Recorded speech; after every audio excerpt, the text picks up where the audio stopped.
The interpretation that comes from what we believe could be completely dysfunctional.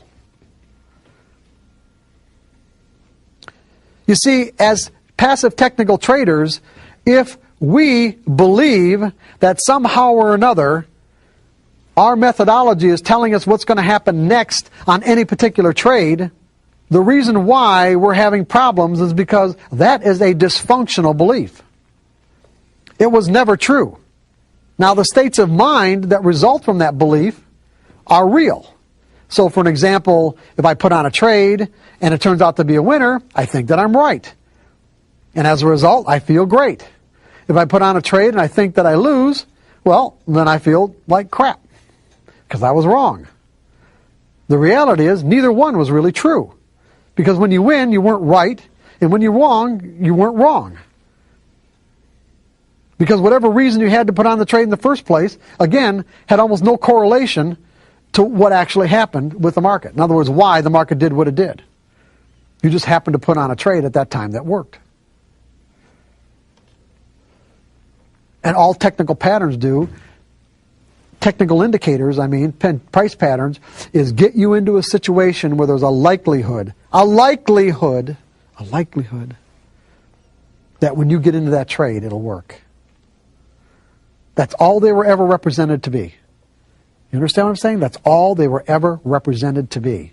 I'm not saying they don't get, screwed up somehow in terms of the way people represent them, but that's all that basically they ever were. In other words, this particular trade, you don't know what you think something's going to happen, but you don't know what. Right. When you put money in a slot machine and push the button, you think something's going to happen, but you don't know what. And if it comes out to be the jackpot, well, hey, that feels great. You're surprised, right? When I put on a trade, I feel the same way. Literally, I don't know. I don't have to know.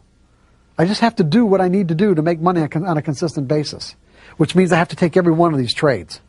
I can't pick and choose. The only reason why I pick and choose is because I think I'm right.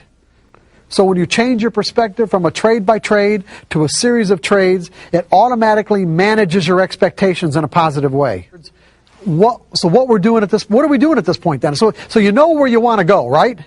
So do we know where we want to go? We want to get to a point where we are actually changing the way that we think. When you walked in here this morning, you didn't think like a pro, did you? Now you have some idea of what it means to think like a pro, right? Come on, yes or no? Come on, guys, give me some response. Okay. How are we going to get there? Now we might understand it. How are we going to get there? Well, paper trading, yeah, sort of, but I'm not saying you just have the answers. I'm saying we got to have a way to get there, right? We have to have a series of steps to be able to get to this particular mindset, because what we're really talking about here is we're talking about changing the way that we think. Now, that can have some profound implications, right? No one seems to like to change the way that they think. Most traders have to go through the process. Remember this morning, the common thread between all traders who end up, being really successful is that they end up having to lose one or more fortunes, or what they defined as a fortune, to get to that point. It's because the process of losing caused them to change the way that they think about trading. Now, do you want to do this the hard way, or do you want to do it the easy way? Easy way. Okay, I'm getting some response here. Good. The easy way, right. We want to do it the easy way. So this is what this is all about now. This is what the last part of the workshop is about. You can say before you walked in here that you might have had a real strong belief that whatever you used to determine your edge gave you that edge on a trade-by-trade basis. In other words, I wouldn't be putting on this trade if I didn't think I was right. Now you can say to yourself, are you willing to let that go?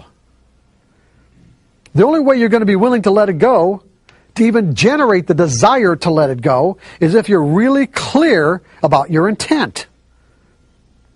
Hopefully I've given you enough insight to be really clear about your intent as to why you might want to let this go.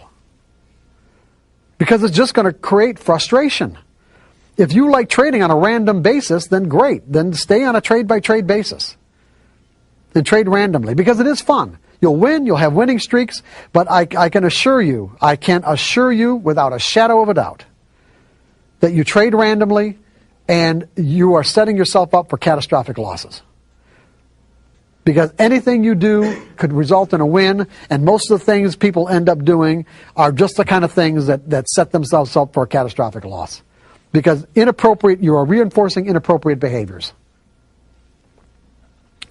On a trade, when you trade randomly on a trade-by-trade basis, you are reinforcing inappropriate behaviors. Those inappropriate behaviors, namely, are not predefining your risk is the biggest one. You get into a trade, you don't predefine your risk, and you win. You're going to do it again. You're going to do it again until you get hit with a huge loss. And sometimes those are really hard to recover from. And in fact, for most people, they're almost impossible. I'm going to say to you that based on my experience, if you're clear, if the desire is there, it's genuine, the clarity of your purpose is there, it's unconflicted, so the sincerity is there, it will virtually happen automatically. That is the technique for change. What most people, the problem is that it takes usually using various techniques that are available, that have been created and thought up, that over a period of years, they finally get to the point where they have the real desire, they have the clarity, and the real sincerity is there, and once all those are in place, the change happens automatically. And they would think that it happened over a period of years using techniques. But the reality is it just clicked into that one point where it's all there like the straw that broke the camel's back.